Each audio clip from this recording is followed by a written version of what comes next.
Comics राजा channel के सभी दर्शकों एवं व्यूवर्स को कॉमिक्स राजा का प्यार भरा नमस्कार, स्वागत व अभिनंदन। मित्रों आज हम आपके लिए कॉमिक्स लेके आए हैं चाचा चौधरी डायमंड कॉमिक्स की पेशकश चाचा चौधरी और मिनिस्टर किकबैक।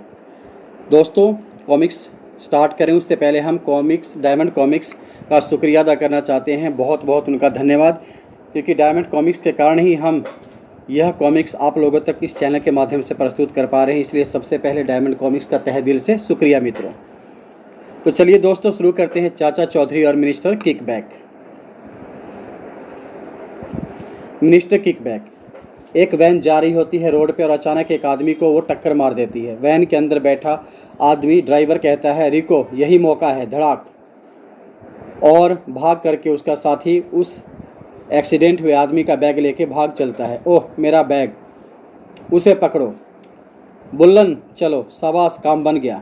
और इस तरह से वो बैग लेके भाग निकलते हैं। तभी बदमाश मेरा बैग लेकर भाग गए हैं, वे वैन में भाग रहे हैं। चाचा चौधरी कहते हैं साबू तैयार रहो। ठीक है चाचा जी मैं तैयार हूँ। तभी साबू छलांग लगाता है, हु बस छलांग।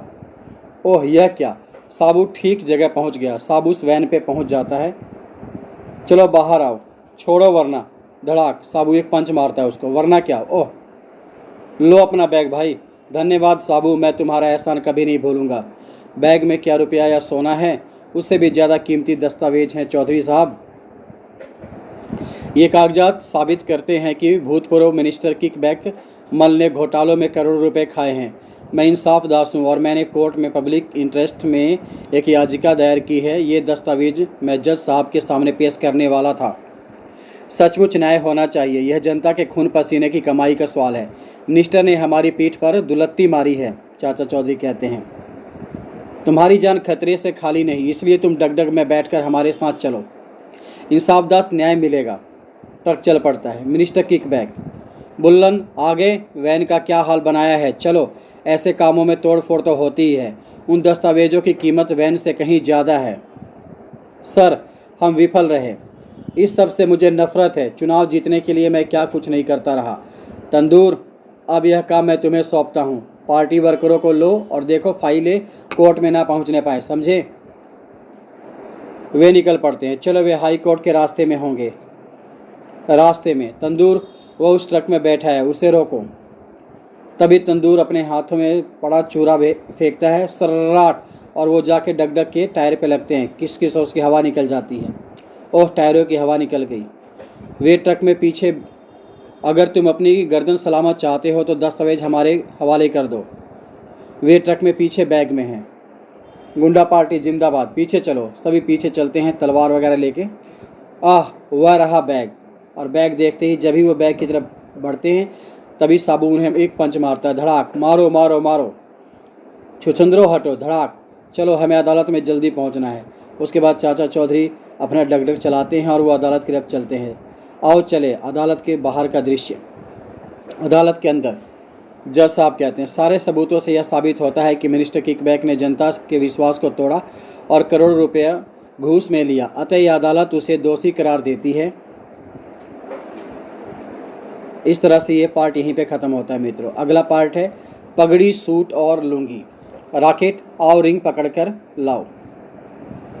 शाबाश रॉकेट, रिंग अब मैं फेंकता हूँ। सर्राट, साबू दूर फेंकता है, जाओ उसे लाओ। हैं वह यहीं खड़ा है, रिंग के पीछे नहीं गया। वह कैसे जाता, रिंग जाकर दूसरे शहर में गिरी होगी। मैं जाकर खुद उसे लाता हूँ चाचा जी। सिर को ताज़ी हवा देने के लिए कुछ देर पगड़ी उतार कर घास पर बैठना चाहिए, ऐसा चाचा चौधरी कहते और बैठ जाते। तभी पीछे से आहा बीरू, पगड़ी उठा ले जाने का यह अच्छा चांस है। और पीछे से मछली पकड़ने वाले कांटे से पगड़ी को उठाता है झाड़ियों के पीछे से और पगड़ी लेके चला जाता है। दुर्गम सड़क से इसे ले जाता हूँ, नदी के पार, पहाड़ के ऊपर से, फिर अंधेरी सुरंग से। उतना सब पार करने के बाद मेरा घर आया है। पागो, इस पगड़ी के कपड़े से तुम एक सूट सिलवा लेना, जो कपड़ा बचेगा उसकी मेरी लुंगी बन जाएगी। वाह बीरू, यह महंगे कपड़े की लगती है, मगर अगर इसका मालिक आ गया तो उसे कैसे पता चलेगा कि उसकी पगड़ी इस घर में है। नामुमकिन। खटखट, शायद मेरी सास आई है। मेरी पगड़ी, तुम भूल जाओ पगड़ी को, तुम मरने जा रहे हो। तभी राकेट हमला कर देता है छलांग। वाह वाह ओह, अच्छे बच्चे चोरी नहीं करते समझे। जाने से पहले एक बात बताओ, तुम्हें कैसे पता चला कि तुम्हारी पगड़ी चोरी होने के बाद इस घर में रखी है? मैं सिर पर जो तेल लगाता हूँ वह थोड़ा बहुत पगड़ी में लग जाता है। मेरा कुत्ता राकेट घास पर जहाँ पगड़ी रखी थी वहाँ से तेल की सुगंध सूंघकर मुझे यहाँ तक ले आया। दोनों हक्के बक्के देखते रह जाते हैं। बोतल का कॉर्क। सेठ जसमोहन, इतनी बड़ी बोतल आपके किस काम आती है? हमारी फैक्ट्री में ग्लिसरीन बनती है, हम उसे इस प्लास्टिक की बड़ी बोतल में इकट्ठी करते हैं। ओह, क्या इसे बेचने ले जा रहे हैं? नहीं, ग्लिसरीन छोटी शीशियों में बिकती है। इस बड़ी बोतल का कॉर्क फंस गया है, बड़ी कोशिशों के बावजूद खुला नहीं। इसे साबू खोल सकता है, इसलिए उसके पास जा रहे हैं। चाचा चौधरी, हमारी फैक्ट्री की बड़ी बोतल का कॉर्क नहीं खुल रहा, साबू से कहिए कि वह इसे खोल दे। मोहन, बेहतर होगा कि तुम कॉर्क को किसी अनुभवी मैकेनिक से निकलवाओ। वह औजारों के बिना नुकसान किए यह काम कर देगा। काम को टालने का ढंग तुम्हें खूब आता है चौधरी। जानते हो मैकेनिक इस काम के 25-30 रुपये झटक लेगा, जबकि साबू को यह काम करने में 1 मिनट से ज़्यादा समय नहीं लगेगा। रुको, अगर तुम नहीं मानते तो ऐसा ही सही। साबू, बड़ी बोतल का कॉर्क खोल देना जरा। साबू बोतल उठाता है और उस पर एक घूसा मारता है। धप, कॉर्क निकल गया। डब, आऊ। और कॉर्क उसके सर से टकराता है और उसे काफ़ी तेज चोट आती है। मित्रों, अगला भाग है, यह भी क्रिकेट है प्यारे। चाचा जी, एक बार इतनी बड़ी गुलेल किस लिए? क्रिकेट खेलने के लिए। गुलेल और क्रिकेट, लगता है चाचा चौधरी का दिमाग फिर गया है। क्रिकेट में गुलेल की क्या ज़रूरत है। जब बैट्समैन साबू हो तो बॉलिंग के लिए गुलेल होना बहुत ज़रूरी है। सर, चाचा चौधरी गुलेल से बॉल फेंकते हैं, खटाक, साबू मारता है उधर। चाचा चौधरी, यह आसान सा कैच है। गप्पू देव, मैं इस कैच को नहीं लूँगा, तुम चाहो तो ले सकते हो। ठीक है, अब तक मैं क्रिकेट में 99 कैच ले चुका हूँ, इस कैच के साथ मेरी सेंचुरी हो जाएगी। और वो कैच लेने के लिए आगे बढ़ता है, तभी बॉल उसके सर पे आके लगती है, धड़ाक। इसी वजह से यह कैच मैं नहीं ले रहा था, समझे तुम? हा हा, साबू हंसता है। कुछ दूरी पर घर में पानी खत्म हो गया है। इस कुएं का जल शीतल और मीठा होता है। उधर बगीचे से पूजा के लिए कुछ फूल लेती चलूं। पहुंचूं, तूने उस महिला के घड़े में जहर क्यों मिला दिया? खजूरा, वह महिला मेरी दूर की रिश्तेदार है, बड़ी मालदार आसामी है, समझा? इस घड़े के पानी को पीकर उसके परिवार के सारे सगे संबंधी मर जाएंगे, फिर उसकी लाखों की जायदाद का अकेला वारिस मैं बचूंगा, समझा तू? बस, यह घड़ा उसके जीवन का आखिरी घड़ा है। इसके बाद उसे इस कुएं से पानी ले जाते कभी नहीं देखोगे, समझे? तभी चाचा चौधरी गुलेल से बॉल फेंकते हैं। यह आया मेरा मीडियम पेस बॉल, और साबू बॉल को बैट से हिट करता है, सटाक, और बॉल जाके सीधे उस महिला के मटके से टकराती है, धड़ाक। बदतमीज, तुम्हारी गेंद ने मेरा घड़ा तोड़ दिया। तुम्हारा घड़ा टूटने का हमें अफसोस है, पर जो होता है अच्छा ही होता है। क्या मतलब? अभी पता चल जाएगा। लगता है यह कुत्ता प्यासा है, तभी मेरे घड़े से फैला हुआ पानी पी रहा है। अरे, यह तो पानी पीते ही मर गया। अगर यह पानी तुम घर ले जाती तो तुम्हारे परिवार की वही हालत होती जो इस कुत्ते की हुई है। जाकर दूसरा घड़ा लाती हूँ। उस ब्रैडमैन के बच्चे ने तो मेरे सारे मंसूबों पर पानी फेर दिया। मैं उसे जान से मार डालूंगा, वह सोचता है। उधर मैच के फील्ड पे पहुँचूँ, उस लंबू क्रिकेटर को देखकर जरा इन शब्दों को दोहराना। मैं उसका काम तमाम इस मिनी बम से करूँगा। इस प्लास्टिक की गेंद को खोलकर उसमें मिनी बम रखा और गेंद को पहले जैसा बंद कर दिया। जब गेंद उस गुलेल से बैट्समैन की तरफ फेंकी जाएगी तो उतना ही मार करेगी जितना तोप का गोला करता है। पीछे हट जाओ, तुमने घटिया बॉलिंग की और उसे आउट नहीं कर सके। मैं तुम्हें दिखाता हूँ कि बैट्समैन को कैसे आउट किया जाता है। तुम्हें भी देख, यह लो गेंद। उससे नहीं, अपनी गेंद से लंबू को आउट करूँगा।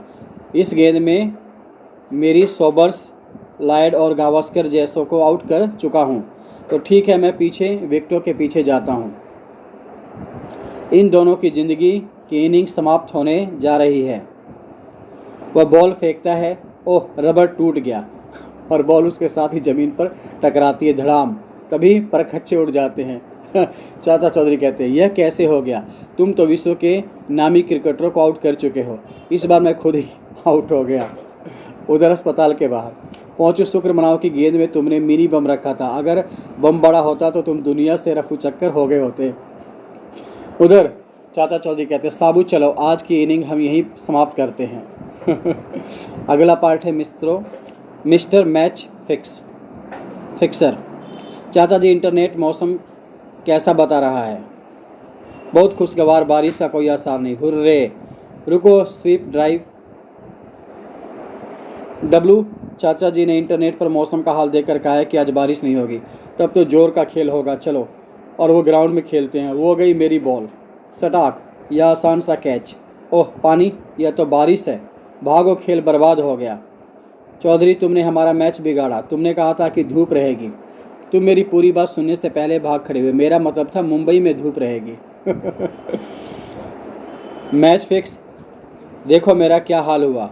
स्वीप ड्राइव, जिसने यह किया मैं उससे भी बुरा हाल करूंगा, समझे? तुम्हारी वजह से मैंने बैटिंग में बहुत पैसा कमाया। अब वह चुकाने का मौका आ गया है। तुमने सिर्फ मुझे वह आदमी दिखाना है, समझे? मैच फिक्स, वह रहा वह आदमी।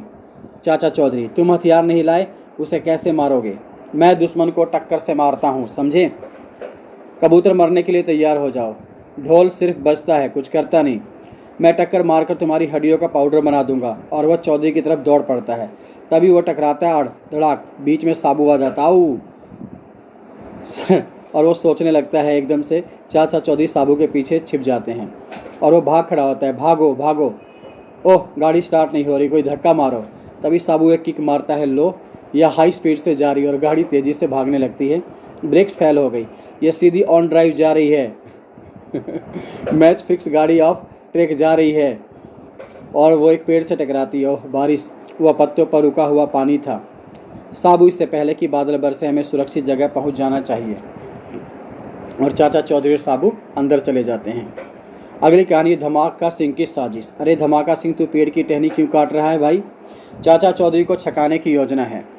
इस टहनी को पूरा नहीं, थोड़ा काट कर कमज़ोर कर दिया है। बाजार से खरीद कर 2 सेब वहाँ धागे से टांग दिए हैं, जैसे लगे कि इसी पेड़ के फल है। जब चाचा चौधरी पेड़ पर चढ़कर इन सेबों को तोड़ने के लिए आगे बढ़ेगा तो कमज़ोर टहनी उसके बोझ से टूट जाएगी और वह सिर के बल नीचे जा गिरेगा।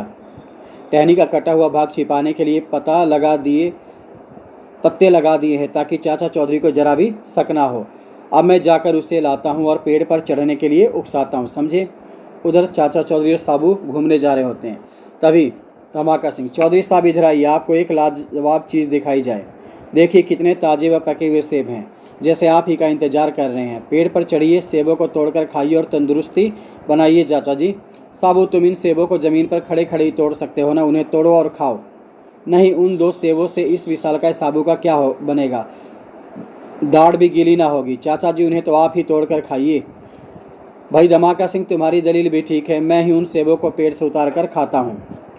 चल मेरी पगड़ी दिखा कमाल। चाचा चौधरी पगड़ी पेड़ की टहनी पे फेंकते और चौधरी, तुमने कमाल कर दिया, बिना पेड़ पर चढ़े सेब उतार दिए, टहनी टूट जाती है। धमाका सिंह, कमाल तो तुमने किया जो जामुन के पेड़ पर सेब उगा दिए। चाचा चौधरी का दिमाग कंप्यूटर से तेज चलता है। तुम्हारा यह प्लान फ्लॉप हो गया। मैं भी हार मानने वाला नहीं। उसे ना को चने ना चबवाए तो कहना। जाओ, उसे कुछ देर अकेला बैठकर सोचने दो मुझे। हाँ, आ गया ग्रेट आइडिया, बिजली के करंट का झटका। इस लोहे की कुर्सी को घर के आगे रख देता हूँ और बिजली का तार इसमें लगा देता हूँ ताकि कुर्सी में करंट आ जाए। इस पर बैठते ही 440 वोल्ट का ऐसा झटका लगेगा कि वह चित हो जाएगा। अब जाकर मैं चाचा चौधरी को लाता हूँ और उसे इस कुर्सी पर बैठने का प्रलोभन देता हूँ। चौधरी, चलो, तुम्हें उस ऐतिहासिक कुर्सी पर बैठा है जिस पर किसी ज़माने में वायसराय लॉर्ड माउंटबेटन बैठा करते थे। चलो। तब तो वह बड़ी शान शौकत वाली कुर्सी होगी, पूछो मत। उस पर बैठते ही आदमी को लगता है जैसे ऊपर पहुंच गया हो, बिल्कुल ऊपर। 2 टिकट मैटनी शो के मिल गए। यदि धमाका सिंह भी मेरे साथ फिल्म देखने चले तो अच्छा है, पर दरवाज़ा तो बंद है। धमाका सिंह कहीं आसपास ही गया होगा, तभी वह इंतजार के लिए कुर्सी रख गया है। अरे गोबर, उस कुर्सी पर ना बैठ। क्यों? क्योंकि वह ब्रिटिश वायसराय लॉर्ड माउंटबेटन की कुर्सी है, उस पर एरे गरे नत्थू खेरे नहीं बैठ सकते। फिर तो इस महत्वपूर्ण कुर्सी पर मैं जरूर बैठूंगा। देखता हूँ हिंदुस्तान भर के डाकुओं के सरदार गोबर सिंह को वायसराय की कुर्सी पर बैठने से कौन रोक सकता है। और जैसे वो बैठता है उसके बाल खड़े हो जाते हैं करंट लगने के कारण। मैंने करंट बंद कर दिया है। ओह, इस बार भी मुंह की खानी पड़ी। बिजली का झटका मुझे चाचा चौधरी की वजह से लगा, उसे छोड़ूंगा नहीं। फिल्म के टिकट फाड़ता हूँ क्योंकि चाचा चौधरी को मारने में मेरा फिल्म से कहीं अधिक मनोरंजन होगा। मगर वह काबू आए तब ना। मैं उसके मकान पर हवाई जहाज़ से बम गिराकर उसी के घर में दफना दूंगा उसे। मेरे वाले हवाई हमले से वह बच नहीं सकता। आज तुम सवेरे से काफ़ी घूम चुके हो, अब घर में ही रहना। ठीक है भाग्यवान, तुम चाय और खाने को देती रहो। नहीं जाता, यहीं रहूँगा। उधर हवाई जहाज़ के अंदर मेरे पास इतना पावरफुल बम है कि जिससे चाचा चौधरी के मकान पर गिरते ही घर की ईंट से ईंटें बच जाएंगी। क्यों ना आज चक्री चलाई जाए। वाह, यह तो जेट की रफ्तार से जा रही है। नहीं। और तभी वह हवाई जहाज़ से टकराती है और हवाई जहाज़ ब्लास्ट हो जाता है। गोबर सिंह कैसे हो? सारी कोशिशें गोबर सिंह की नाकामयाब हो जाती हैं मित्रों। अगली कहानी, नोटों की बारिश। चाचा जी रॉकेट के कान खड़े क्यों हो गए हैं? कुछ होने वाला है लगता है साबू। छू। बिनी जब चाय पीने लगी तो उसे छींक आ गई और कप प्लेट टूट जाती है। उधर सिब्बन भाई कहाँ भागे जा रहे हो? हमारे शहर के क्रिकेट मैदान में एक हेलीकॉप्टर 500-500 के नोट्स गिरा रहा है। तब तो सारा शहर उन्हें लूटने के लिए टूट पड़ा होगा। हाँ, और मैं भी चला। पैसों की बारिश, लूटो। चीफ को खबर कर दो। चीफ बाको शहर के सारे लोग मैदान में इकट्ठे हो गए। ठीक है, पीछे से हम उनके घरों में को लूटने जाते हैं। हमें ऑपरेशन लूट को जाना है। चलो, घरों से सारा माल निकाल लो। हम अमीर हो गए। धाएं धाएं, बाको की गन फायर। हमारा प्लान कामयाब रहा, हम माला माल हो गए। अब अगले मोहल्ले चलो। तुम नोट लूटने नहीं गए? लालच बुरी बला है, समझे? एक तरफ हटो, हमें तुम्हारा घर लूटना है। मुझे दूसरे पार्टनर से पूछना पड़ेगा। कहाँ है वह? तुम्हारे पीछे। पहले उसे मारो। टट गोलियाँ चलती हैं और साबू ने एक पंच मारता है। गिरगिटो हटो, आओ। और सारे एक तरफ गिर पड़ते हैं। वायरलेस पर मुजरिम के पकड़े जाने की सूचना मिली थी। पुलिस वाले भी आ जाते हैं। इंस्पेक्टर, इन्हें ले जाइए। क्या हम भी चलें? अभी आधा काम हुआ है, हमें मैदान पर जाना है। चाचा जी देखिए मुझे कितना फ़ायदा हुआ। जब तुम्हें पसीना आएगा तो टिश्यू पेपर्स की जगह यह काम आएंगे। क्या मतलब? यह सब नकली है, इनकी कीमत एक मामूली कागज़ से ज़्यादा नहीं है। यह कूड़ा हमें नहीं चाहिए। और सब उन पैसों को फेंक देते हैं। अगली कहानी है मित्रों, ठिंगू मास्टर की सामत। अरे साबू, जरा इस बिस्तर को तो झाड़ दे। अभी लो चाचा जी। ओह फटाक, ठिंगू मास्टर दूर जाके गिरता है। अरे लंबू, तुम्हें दिखाई नहीं देता? उस बिस्तर में मैं सो रहा था। माफ़ करना ठिंगू मास्टर, तुम मुझे दिखाई नहीं दिए। इससे यह मेरा सोना हराम कर दिया। बाहर जाकर कहीं सोता हूँ, यहाँ पेड़ की छाँव में अच्छी नींद आएगी। और थोड़ी ही देर में ठिंगू मास्टर सो जाता है। खर्र खर्र, पेड़ के सूखे पत्ते झड़कर ठिंगू मास्टर पर गिरने लगते हैं और फिर थोड़ी ही देर में वह पत्तों के ढेर से ढक जाता है। तभी एक म्यूनिसिपैलिटी का ट्रक आता है और रुकता है वहाँ पे। और वो, अरे साबू, यह पत्तों का ढेर उठाकर ट्रक में डाल दो। अभी लो। साबू पत्तों का ढेर उठाता और उसके साथ ठिंगू मास्टर भी ट्रक में चला जाता। अरे अरे, मुझे कहाँ लिए जा रहे हो? शहर के बाहर कूड़े ढेर में। लूट मार। हमने पैसा बैंक को लूटना है। जब तक चाचा चौधरी और साबू है हमारे साथ एक भी पैसा नहीं लगेगा। मगर सवाल कैसे? तमंचा तो पहले हम उन दोनों को गटर में डालेंगे, फिर बैंक लूटेंगे। बड़ा आसान है, हम हेलीकॉप्टर से एक बम चाचा चौधरी के घर पर गिराएंगे, सब खत्म हो जाएगा। यह प्लान पसंद आया, उससे हमारा काम बन जाएगा। कॉप्टर को पश्चिम की तरफ लेके चलो, हम दुश्मन को नेस्तनाबूद कर देंगे। हमारा टारगेट नीचे है, बम गिराओ। वह गया बम, काम हो गया, धड़ाक, सब तबाह हो जाता है। अब कोई रुकावट नहीं, रफ्तार बढ़ाओ, गाड़ी स्टार्ट रखना, हम जल्दी आएंगे। बैंक के बाहर, खबरदार बैंक के अंदर, यह बैंक डकैती है। तुम चौधरी, पूरा हैंड्स अप चौधरी, पूरा परिवार घर के बाहर था। साथियों, तुम जाकर पैसा बटोरो, यह सब हमारे हैं। बॉस, काम हो गया, तुम बाहर गाड़ी में बैठो, मैं इस कबूतर को उड़ा कर आता हूँ। यह हमारी एक बड़ी कामयाबी है। बाहर, चाचा चौधरी मरने के लिए तैयार हो जाओ। ओह, इसे क्या हो गया? यह चल क्यों नहीं रही? वह जाम हो गई है। कभी तुमने उसके बैरल की सफाई भी की है? इसे लो और देखो कितनी क्षमता से चलती है। तुम अपने हथियार से ही मरोगे। चौधरी, अब तुम मरने जा रहे हो। जैसे वो पिस्टल दबाता है वो बैक फायर हो जाती है। यह उल्टी चलने वाली पिचकारी है। भागो, साबू ने पकड़ना है। चलो डगडग, आज तुम्हारी परीक्षा की घड़ी है। साबू और चाचा चौधरी चल पड़ते हैं उनके पीछे। डगडग, तेज़ दौड़ो। तुमने मोबिल ऑयल पिया है? हम डाकुओं की वैन के करीब हैं। साबू ने रोको। साबू कूदता है, हुब्बा। वैन डगमगा रही है, कोई है भारी भरकम छत पर है। गाड़ी टेढ़ी तिरछी चलाकर ऊपर वाले को झटक दो, समझे? और तभी वो गाड़ी टेढ़ी तिरछी चलाता है और एक खंभे से टकरा जाता है। धड़ाक। साबुत और तार से लटक जाता है और लेकिन वैन के परखच्चे उड़ जाते हैं। एक बार फिर से गोबर सिंह, एक बार फिर नाकामयाबी हाथ लगी और इस तरह से उनकी बैंक डकैती विफल हो जाती है मित्रों। इसी के साथ मित्रों यह कहानी यहीं पे ख़त्म होती है।